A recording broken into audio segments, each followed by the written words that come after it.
présence dans ma vie. Je veux t'adorer de tout mon cœur. Je veux t'adorer de toute ma force. Je veux t'adorer de tout mon cœur. Car tu es mon Dieu, mon Dieu, tu es mon Dieu. Oh Jésus, car tu es mon Dieu, mon Dieu, tu es mon Dieu. Jésus, car tu es mon Dieu, mon Dieu, tu es mon Dieu. Oh, tu es mon Dieu, car tu es mon Dieu, mon Dieu. Tu es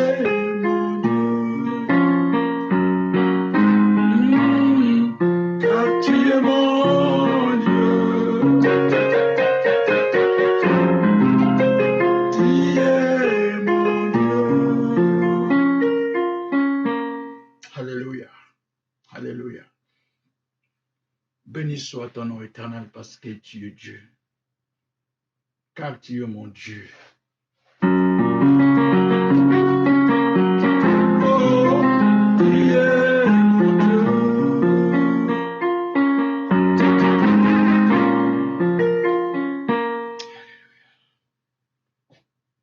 Que la paix de notre Dieu vous soit.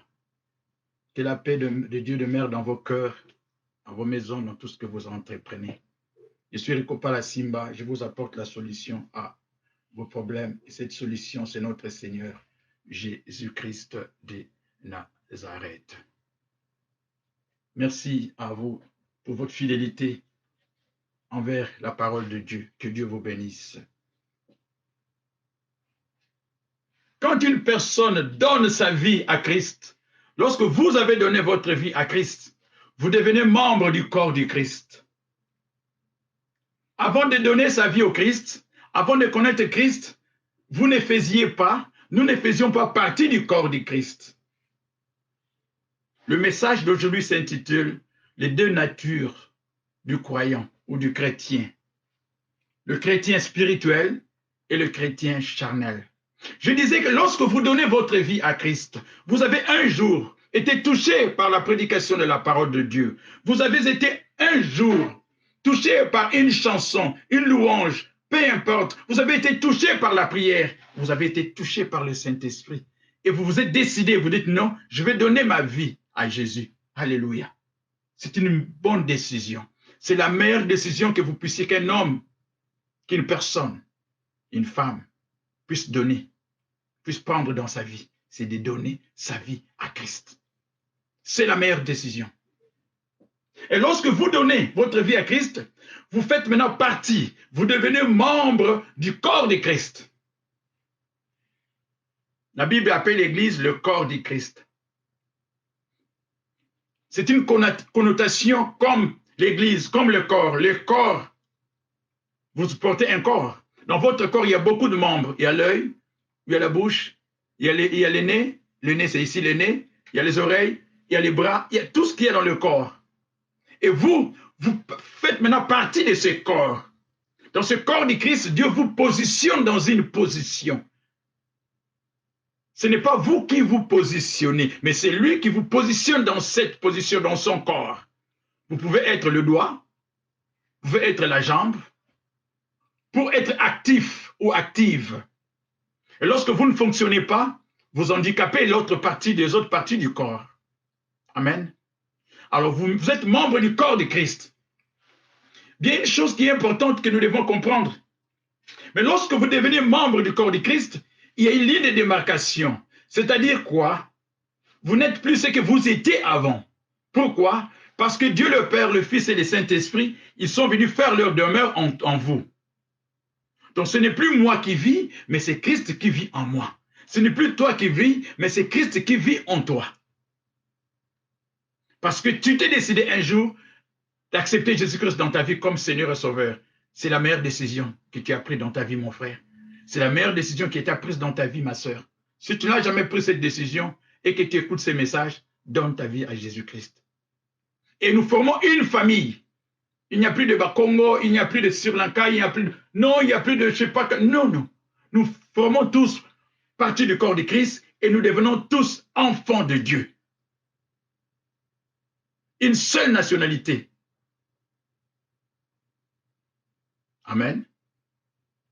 Mais bien que nous soyons sauvés, bien que nous faisons partie du corps de Christ, nous allons connaître des combats continuels entre votre vieille nature, avant de donner votre vie à Christ. Vous aviez une vie à mener. Nous avions une vie que nous menions. Et une fois que nous venons à Christ, maintenant ce n'est plus toi qui vis, mais c'est Christ qui vit en toi. Il y a maintenant un combat. Maintenant, qu'est-ce qu'il va falloir faire? Il va falloir que tu puisses suivre maintenant ce que le Saint-Esprit va te dicter. C'est pour ça que la Bible déclare dans 2 Corinthiens chapitre 13, verset 13, la grâce de Dieu le Père, la communication du Saint-Esprit, la communion du Saint-Esprit. Donc c'est une vie nouvelle que toi tu mènes, mais dans cette vie, ce n'est plus toi qui conduis ta vie, c'est Christ qui conduit ta vie. Et il y aura un combat maintenant.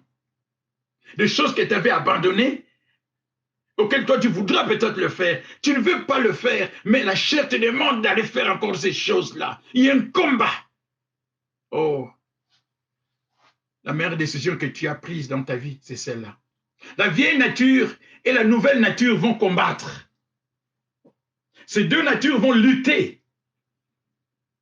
Si vous étiez un menteur ou quoi, peu importe, vous savez qui vous étiez avant, vous êtes venu dans le Seigneur, vous allez éviter de faire ce genre de choses. À un moment donné, le mensonge va vouloir t'amener dans ce genre de choses. Mais toi, tu vas dire, non, je ne veux plus parce que je suis devenu une nouvelle créature. L'Esprit de Dieu te retient, tu dis, non, ne le fais plus. Et toi, tu vois un dégoût. Tu dis, je ne veux plus faire, je ne veux plus pas mentir. Et tu sens, il y a un combat. Parce que tu es devenu un chrétien spirituel. Mais c'est un processus. Un bébé nouveau-né ne peut pas courir 100 mètres directement. Il va commencer petit à petit. Jusqu'à ce qu'il va essayer d'élever, se mettre debout. C'est un processus. Et dans ce processus, le Saint-Esprit va t'aider maintenant à devenir mature dans ta vie spirituelle, à devenir chrétien spirituel. Amen. Mais pour cela, tu dois être sensible maintenant au Saint-Esprit. Tu dois être sensible aux choses de l'Esprit. Tu dois laisser le Saint-Esprit faire un travail en toi. Et pour que le Saint-Esprit fasse un travail en toi, tu dois t'appliquer à la lecture de la parole de Dieu. Pas aux aventures des Tintin, des Milou. C'est pas ça.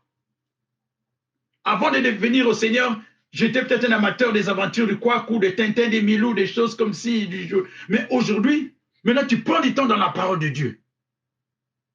Et dans cette présence de la parole de Dieu, en lisant la Bible, en méditant la parole de Dieu, Josué chapitre 1, verset 8, la Bible déclare, Josué 1, 8, méditez la parole de Dieu nuit et jour, afin que tu puisses avoir du succès dans toutes tes entreprises, dans ta vie spirituelle. Lorsque tu médites la parole de Dieu, ta vie a changé. Tu vis maintenant une vie meilleure, une vie de joie, parce que tu médites ta parole. La lecture de la parole de Dieu, prendre un temps dans le jeûne et dans la prière. 2 Corinthiens chapitre 13, disais-je, que la grâce du Seigneur Jésus-Christ, l'amour de Dieu le Père et la communication du Saint-Esprit soient avec vous. C'est-à-dire, il y a une communication maintenant avec le Saint-Esprit. Et lorsque je communique avec le Saint-Esprit, automatiquement, que tu veuilles ou non, en communiquant avec le Saint-Esprit, il commence à te parler. Il te commence à te faire croître, à te montrer des choses spirituelles. Il t'ouvre les yeux spirituels. Tu marches maintenant comme un chrétien spirituel. Dans ta présence, Seigneur, j'ai mon temps à toi. J'ai soif de ta présence. Oh Jésus, tu marches devant moi. Montre le chemin.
recevoir le Saint-Esprit sans crainte aujourd'hui. N'attends pas demain. Demain ne m'appartient pas. Demain ne t'appartient pas. Demain ne nous appartient pas. Aujourd'hui, tu peux recevoir le Saint-Esprit de Dieu. Seulement en le demandant. Tout est possible. Tout est possible. Jean chapitre 1, verset 12, ma Bible déclare ceci. Mais à tous ceux qui l'ont reçu, si tu as reçu Jésus-Christ, à ceux qui croient en son nom, elle a donné le pouvoir de devenir enfants de Dieu. Voilà, nous n'étions pas enfants de Dieu, nous étions les enfants du diable. Mais une fois que nous avons reçu Jésus-Christ, maintenant nous appartenons à une nouvelle famille, nous devenons des chrétiens spirituels. Nous devenons enfants de Dieu. Pourquoi? Au verset 13, la Bible déclare ceci. Non, parce qu'ils sont nés non du sang, ni de la volonté de la chair, ni de la volonté de l'homme, mais nous sommes nés de Dieu. Alléluia. Moi, j'acclame. Dieu est bon. Alléluia.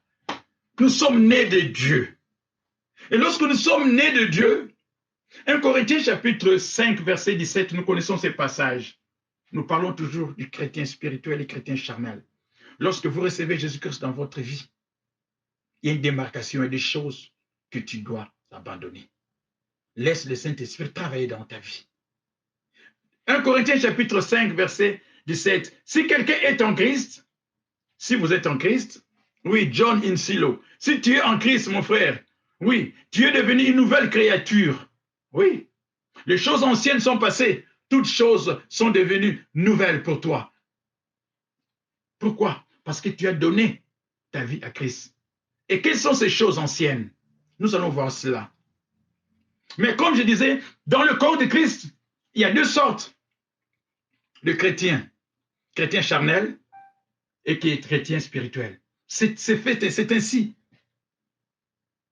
Il y en a qui ont donné leur vie à Christ, mais qui n'abandonnent pas encore les choses du monde. Pourquoi? Parce qu'ils ne donnent pas une liberté au Saint-Esprit de travailler dans leur vie. Dans une même assemblée, l'assemblée générale, il y a des chrétiens charnels, il y a des chrétiens spirituels, il y a des vierges, comment on appelle, de vierges sages et de vierges folles. Matthieu chapitre 25. Il y a l'ivraie et il y a du blé. Matthieu chapitre 13, c'est Jésus qui nous dit cela. Dans une même assemblée, il y a des chrétiens charnels et des chrétiens spirituels. Mais dans quel camp te trouves-tu aujourd'hui? Dans quel camp? C'est quoi la vieille nature? C'est quoi un chrétien charnel? Ma Bible déclare ceci. Vous savez, avant de lire ces passages, j'aimerais que nous puissions d'abord louer notre Dieu. Que nous puissions le louer.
Chapitre 5, verset 17, la Bible nous décrit le chrétien charnel.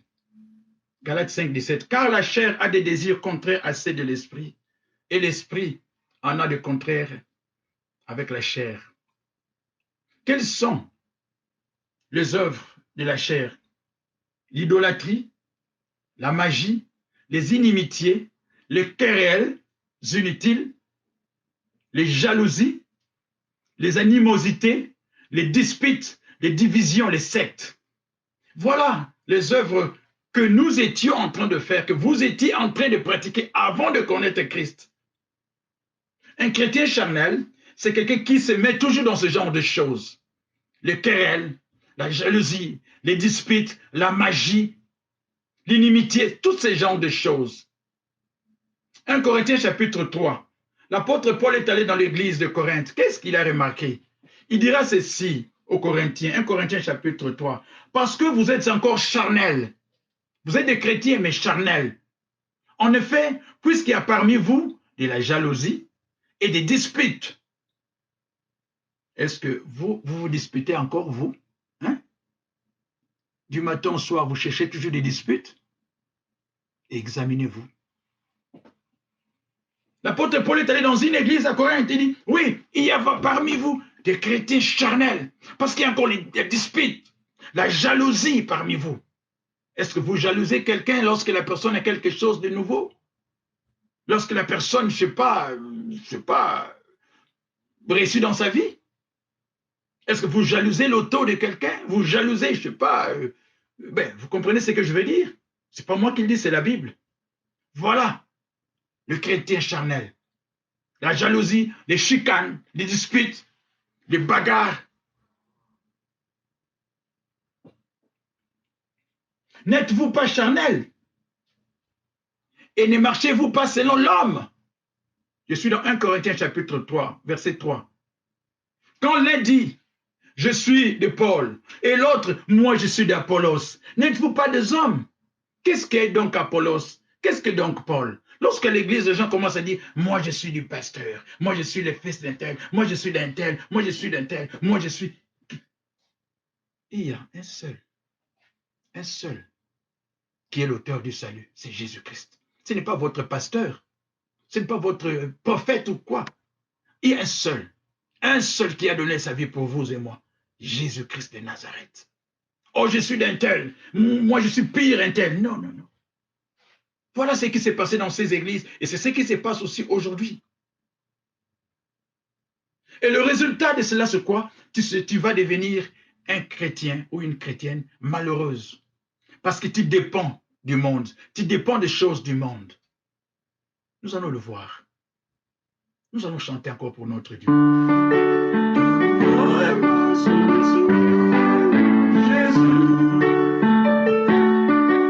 Jésus est ma solution. Ton nom est ma solution. Ton nom est ma solution. Jésus, ton nom est ma solution. Ton nom est ma solution. Ton nom est ma solution. Ton nom est ma délivrance. Ton nom est ma délivrance. Roi de rois, Jésus. Ton nom est ma délivrance. Ton nom est ma délivrance. Ton nom est ma délivrance. Jésus, Jésus est ta délivrance. Jésus est ta délivrance. Jésus est ta délivrance.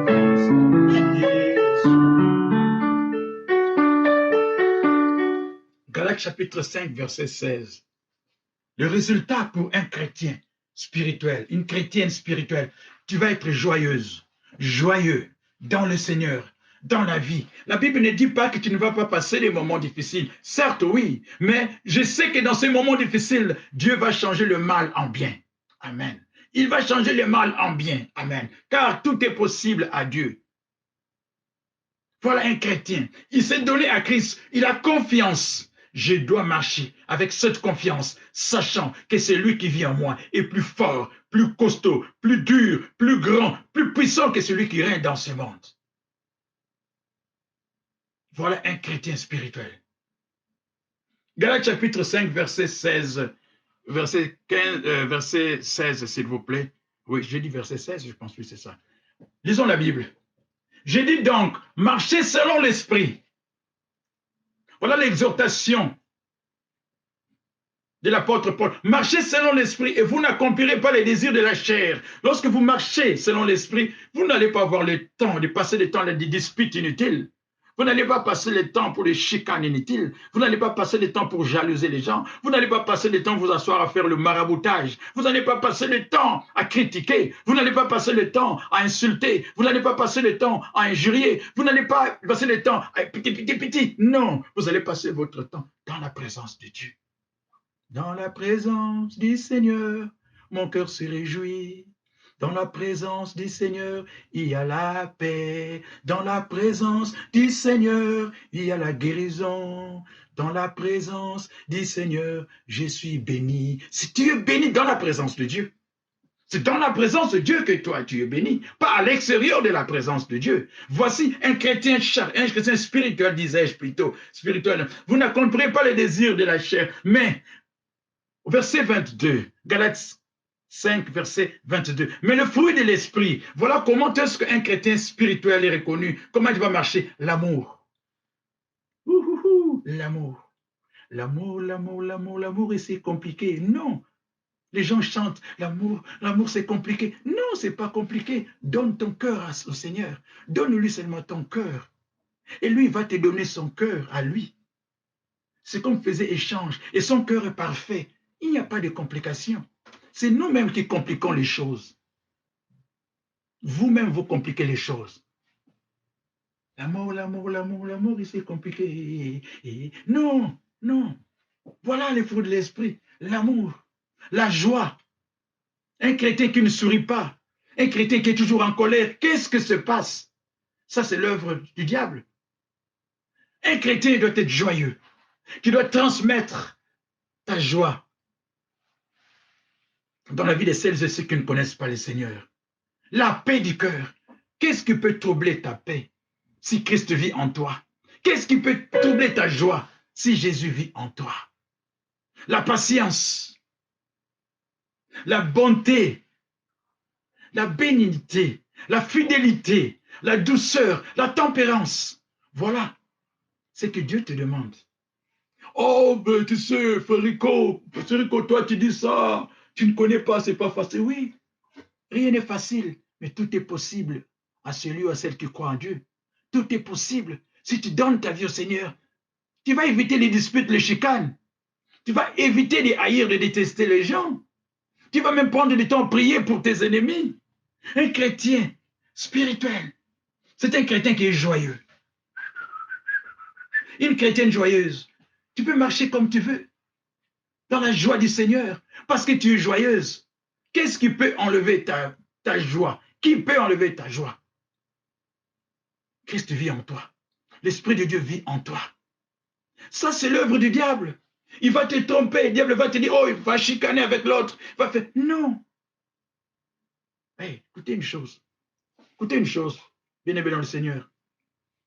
La meilleure chose qu'une personne puisse connaître dans sa vie, c'est de donner sa vie à Jésus-Christ. Et si tu donnes ta vie à Jésus-Christ, laisse, il va te conduire lui-même. Il va te guider, il va te conduire. Aujourd'hui, examine-toi. Tu passes des moments de problèmes, mais qu'est-ce qui s'est passé? Tu es tombé dans le piège du chrétien charnel, le dispute. Et pourquoi le chrétien charnel, pour finir, pourquoi le chrétien spirituel est dans la joie? Pourquoi le chrétien spirituel est dans la joie? Pourquoi vous êtes dans la joie? Pourquoi vous devez être dans la joie? Et c'est quoi cette différence? Nous allons lire un dernier passage de la Bible. Mais avant de lire ce passage, je voudrais que nous puissions louer ce Dieu, celui qui t'a donné, qui t'a prêté le souffle de vie.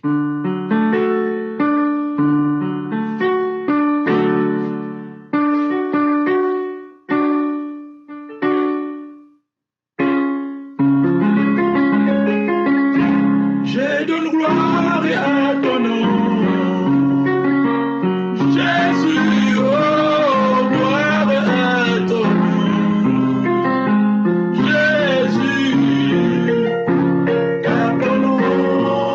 Saint et digne de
C'est quoi la différence? Qu'est-ce qui fait la différence?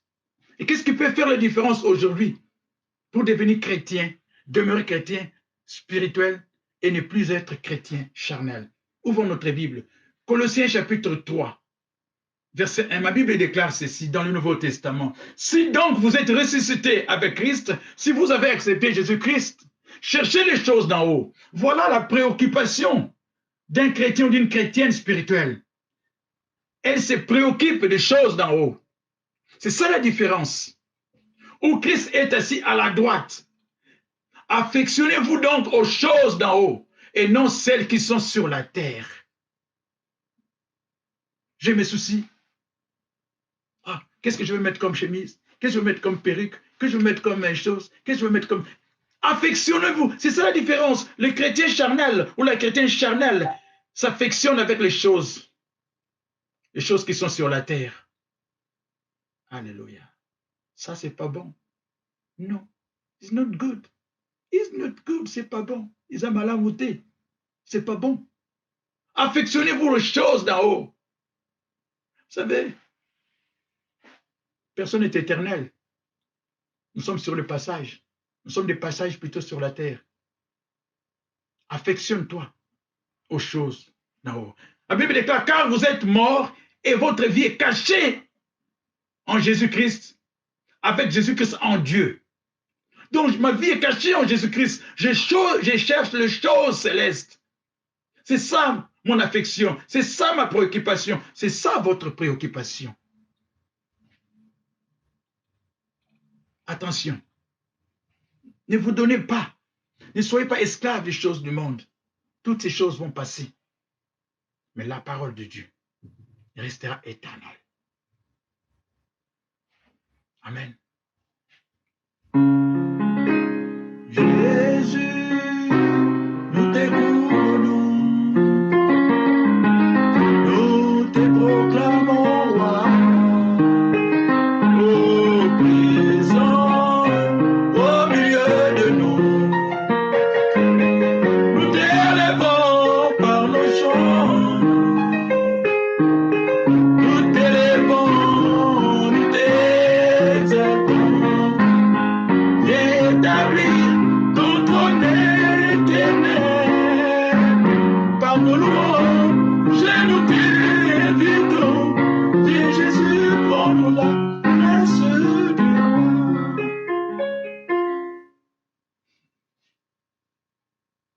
Prions le Seigneur. Seigneur, merci pour le temps que tu as permis que nous puissions passer dans ta présence. Nous ne voulons pas demeurer des chrétiens charnels, mais spirituels. Car bientôt ton Fils Jésus-Christ vient, Seigneur. Et lorsqu'il viendra dans sa gloire, Seigneur, ma prière, notre prière, à nous tous, est que nous puissions être enlevés tous ensemble, Éternel.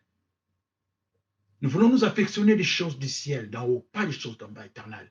Aujourd'hui, donne la force à mon frère et à ma soeur, celle qui s'affectionne encore des choses d'en bas, Éternel. Que nos regards ne soient pas fixés sur les choses d'en bas, mais que nos regards soient fixés sur les choses d'en haut, Éternel. Car c'est là, Jésus-Christ, là où tu es assise à la droite du Père, Éternel. Je tiens à te remercier, Seigneur, pour tes serviteurs que tu as permis le dimanche prochain qui seront appelés à devenir, Éternel, à être confirmés à devenir des pasteurs, des bergers pour tes assemblées. Ouvre les écluses des cieux pour Papa Richard Matundu et Papa Lucien, pour la gloire de ton nom éternel. Je remets ces serviteurs entre tes saintes mains, qu'ils ne soient pas là pour servir des hommes, mais pour te servir, toi, éternel. Qu'ils soient là au service des hommes, éternel, mais qui ne cherchent pas à se faire servir, éternel.